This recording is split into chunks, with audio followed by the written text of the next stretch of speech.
বন্ধুরা, আমি এই গাছের গোড়ায় দাঁড়িয়েছিলাম। হঠাৎ করে দেখলাম গুনগুন গুনগুন করে আওয়াজ হচ্ছে। কিসের আওয়াজ হচ্ছে? উপরে চেয়ে দেখলাম মৌমাছি প্রচুর মধু সংগ্রহ করছে, ফুলের মধু। আপনাদের দেখাচ্ছি, দেখুন। এই দেখো বন্ধুরা, প্রচুর মৌমাছি এসছে, মধু সংগ্রহ করছে।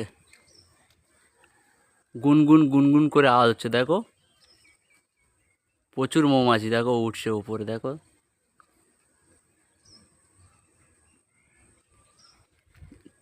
দেখছো কতগুলো মাছি এসছে, ফুল থেকে মধু সংগ্রহ করছে। এগুলো নিয়ে যাবে অন্য জায়গা, নিয়ে গিয়ে একটি বাসা বানাবে, সেখানে একটি চাক তৈরি করে মধু। দেখছো উঠছে, দেখছো কতগুলো, দারুণ দারুণ। আর সেই মধুগুলো আমরা খাই, কত সুন্দর লাগে। তো সবাই ভালো থেকো।